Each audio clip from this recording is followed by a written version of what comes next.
करता हूं। मनोज काका से इस सवाल को लेकर चलते हैं कि भाई आप तो, मनोज काका, आपकी पार्टी तो एक तरीके से जातीय राजनीति की चैंपियन रही है और हमेशा से आप जातीय राजनीति ही करते रहे हैं। क्या जातीय राजनीति विकास की राजनीति के खिलाफ नहीं है? क्या आपको लगता है कि ये जातीय राजनीति वो लोग करते हैं जो कि विकास की राजनीति पे अपने को जनता के सामने पेश नहीं कर सकते, साबित नहीं कर सकते? नहीं, आपका सवाल ठीक है, थोड़ा सा अगर उसको व्यापक करते आप तो हम जाति राजनीति के चैंपियन नहीं रहे हैं। हमारे नेता आदरणीय अखिलेश यादव जी विकासात्मक राजनीति के भी चैंपियन रहे हैं। एक जो बात है ना कि जाके पैर ना फटी बेवाई सो का जाने पीर पर आई। आपने कई बार सवाल पूछा, गुरुप्रकाश मेरे भाई हैं और मैं समझता हूं कि जो वर्ण व्यवस्था जो मनुवादियों की है, जो संघियों की है, उसमें जाति का क्या मर्म है और जाति का दंश हजारों साल से वो लोग जरूर झेलते आए हैं जिनको चारपाई पे नहीं बैठने दिया गया, जिनको राष्ट्रपति रहते हुए भी इसी देश में एक मंदिर में घुसने से रोक दिया गया, वो भारतीय जनता पार्टी के ही पहले सदस्य थे। मैं समझता हूं कि उसकी पीड़ा को तो जातिगत जनगणना के साथ समाजवादी पार्टी, हमारे राष्ट्रीय नेता इसलिए खड़े हैं कि चूंकि पूरी दुनिया में जब कोई वंचित तबके का आप आकलन नहीं करेंगे, उसकी संख्या नहीं जान लेंगे, तब तक उसके सशक्तिकरण के लिए कितने संसाधन चाहिए, इसको कैसे आप पता करेंगे? इसलिए जातिगत जनगणना होना अति आवश्यक नहीं है, बल्कि इस भारत के 140 करोड़ लोगों में जो संविधान के प्रस्तावना में बात कही गई है कि सबके में समता, सबको प्रतिष्ठा और अवसर की समता प्राप्त हो, उसलिए जरूरी। शुभराज था इसी सवाल को लेकर, इस सवाल जो जवाब मनोज काका का है वही आपके लिए सवाल भी है कि सवाल लोग अक्सर पूछते हैं कि भाई अगर किसी की मदद करने की जरूरत है, अगर कोई पात्र, एक मिनट रुक जाइए, अगर किसी को सरकार की तरफ से या संस्थाओं की तरफ से मदद की दरकार है और वो योग्य है, उस शर्तें पूरी करता है, तो उसकी मदद करने के लिए उसकी जाति जानना क्यों जरूरी?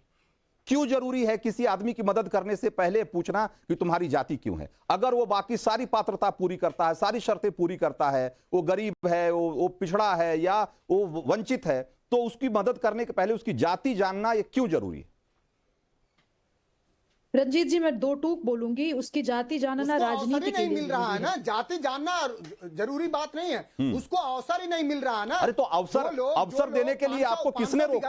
आपकी सरकार थी, आपकी सरकार थी, नहीं तो आपकी सरकार थी जब। जानते हैं कितनी विषमता है इस देश में? बिल्कुल विषमता है। कौन इससे इनकार कर रहा है और कौन इस बात को नहीं कहेगा कि हाँ जी, जो लोग पिछड़े हैं, जो वंचित हैं, उनको उनको मदद मिलनी चाहिए? इससे कोई इनकार नहीं है। सवाल ये है कि आप उनकी संख्या गिन के आप क्या हासिल करना चाहते हैं, क्या बताना चाहते हैं? अगर आपको पता भी लग जाए, मैं एक छोटा सा उदाहरण, मैं एक छोटी सी बात पूछता हूं आपसे, एक मिनट। अगर आपके पास 100 पद हैं किसी चीज के लिए और इस देश में 3000 जातियां हैं और सारी जातियां कहे कि नहीं, इसमें हमारा प्रतिनिधित्व जरूरी है, अगर मेरी जाति का अगर प्रतिनिधित्व, अगर मान लिया अगर हम आधे % है, आप क्या करेंगे? उस पद के 4 टुकड़े कर देंगे सबको प्रतिनिधित्व देने के लिए? भाई आप कह देते हैं कि जिसकी जितनी संख्या भारी उसकी उतनी हिस्सेदारी तो सब 3000 लोग, अगर 100 पद को 3000 लोगों में बांटना है, 3000 जातियों में बांटना है, कैसे बांट देंगे मनोज काका? को नहीं झेले हो ना, कैसे बांट देंगे? दंश को नहीं झेले हो तो आप नहीं जान सकते। भाई ये कह देना आसान है, ये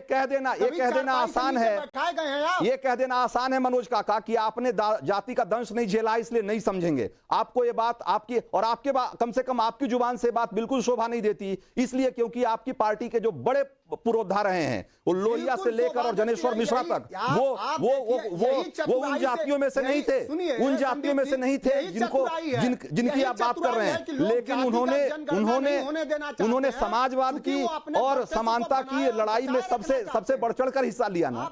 आप ऐसे जाति के आधार पर मत करिए।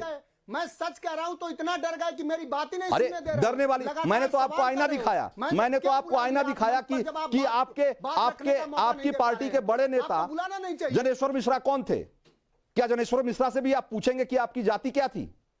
आप कहेंगे क्या की? जनेश्वर मिश्रा आदर्श थे ना?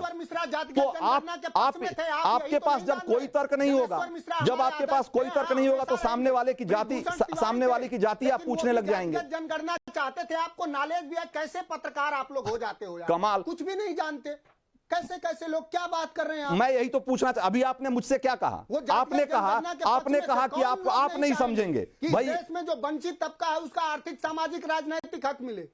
वो हाँ, तो उसके लिए जेपी से लेकर के डॉक्टर लोहिया से लेकर के अच्छा। श्रद्धेय नेताजी बीपी मंडल सब चाहते थे। आप जैसे लोग हैं जो अपने शीर्षस्थ स्थान को बचाए और बनाए रखना चाहते हैं, जो जानते हैं कि उनके तो शोषण की तस्वीर जब आपकी सरकार थी, तो क्यों नहीं जातीय जनगणना कराया? करते हैं फिर क्यों नहीं जातीय जनगणना? सब लोग अगर चाहते थे, अगर लोहिया से लेकर और जनेश्वर मिश्रा तक सब लोग चाहते थे, तो आपकी सरकार थी तो आपने भी सर्वे करा लिया होता नीतीश कुमार की तरह। ये बिल्कुल वाजिब सवाल है, ये बिल्कुल वाजिब सवाल है। उस समय आपको इतनी तो बेसिक नॉलेज होनी चाहिए कि जातिगत जनगणना करने का जो हक है, जो लॉ है, वो सेंटर का होता है। स्टेट गवर्नमेंट सर्वे अरे बिहार में सर्वे हुआ ना। मैंने जनगणना की बात ही नहीं की। मैंने तो कहा कि जातीय सर्वे आप करा लेते। राज्य तो अपने स्तर पर जातीय सर्वे तो करा ही सकता है ना। डेटा उजागर करें। बिहार ने जातीय सर्वे कराया ना। ठीक है, ठीक है। शुभ रास्ता, हम भी उसके शुभ रास्ता। आप जरा जवाब दीजिए। महीने में होगा। और हाँ। इस पूरे पैनल, ये पैनल है ना रंजीत जी, इस पैनल में एकमात्र महिला मैं ही हूँ। इस हिसाब से मुझे भी उतना ही मौका मिलना चाहिए जितना इन लोगों को मिला। मनोज काका लगातार बोल रहे हैं, लगातार बोल रहे हैं। इसी बात पर टिकिए। हम आज सिर्फ रिप्रेजेंटेशन की अगर बात करें तो मुझे उतना मौका मिलना चाहिए जितना बाकी 4 लोगों को मिला है यहाँ पर बोलने का। ठीक बात है। मैंने आपके सवाल का जवाब दिया। आपने मुझसे पूछा कि ये क्यों जरूरी है। ये राजनीति के लिए जरूरी है। देखिए, बाबा साहेब के निरीक्षण में जब संविधान सभा का गठन हुआ और उनके रहते रहते जब संविधान बना, उसमें बहुत सारी चीजें ऐसी लिखी गई और ऐसा पॉलिसी फ्रेमवर्क के तहत ऐसे बहुत सारे कानून लाए गए, बहुत सारे ऐसे एक्ट्स लाए गए जिसके तहत हम लोगों ने अफर्मेटिव एक्शन करने की ओर सकारात्मक कदम बढ़ाया और बहुत हद तक सफलता मिली। मैं पूछना चाहती हूँ, तो सारे पॉलिटिशियंस बैठे हैं यहाँ पे, आखिर पॉलिटिशियन से इतनी क्या गलती हुई कि आज तक सामाजिक स्तर पे आप बदलाव नहीं ला पाए? आज 70 वर्षों के बाद भी अगर हम इस बात पे बहस कर रहे हैं कि हमारे साथ हिस्ट्री में अन्याय हुआ था, तो हमने डेमोक्रेसी का क्या हम डेमोक्रेसी के नाम पे झाल बजा रहे थे इतने दिनों? ये सवाल है जो सवाल तीखे हैं और सवाल सुने जाने चाहिए और इसका जवाब मुझे चाहिए। समाजवादी पार्टी आज बोल रही है ये बात, कांग्रेस बोलती है ये बात। आप बिहार में चलिए तो यहाँ पर आपको आरजेडी यही बात बोलती है, जेडीयू की यही भाषा है। मैं जानना चाहती हूँ कि इनके रहते रहते ऐसे कानून क्यों नहीं पास हुए जहां पे जातिगत जनगणना की गई और उसके उनके पूरे आरक्षण की जो डेटा था वो पब्लिक क्यों नहीं किया गया अभी तक? आज 2024 में हमें इस पर बात करने की जरूरत क्यों पड़ रही है? दूसरी चीज मैं बोलना चाहती हूँ रंजीत जी कि जिन लोगों ने जल्दी अपनी बात पूरी करिए, क्योंकि बहुत सारे लोग वोट कर रहे हैं और उनकी बात भी आनी है इस कार्यक्रम में। जी रंजीत जी, जिन दलित नेताओं ने या जिन पिछड़े वर्ग समाज के पिछड़े वर्ग के नेताओं ने संवैधानिक पद रखा, आप उनसे भी पूछिए कि उन लोगों ने अपने परिवार के इतर कितने लोगों को आगे बढ़ाया।